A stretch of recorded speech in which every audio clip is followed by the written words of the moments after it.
Bueno, creo que ha sido un partido muy igualado, que no hemos aprovechado las ocasiones que hemos tenido, tanto ellos como nosotros.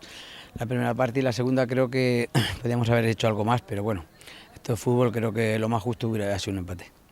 Bueno, empezamos un poco dudativos, estuvimos un poco, nos relajamos, tuvimos un momento que nos vinimos un poquito abajo, pero bueno, el equipo llevamos 5 partidos ya sin perder y el equipo está cogiendo una buena dinámica.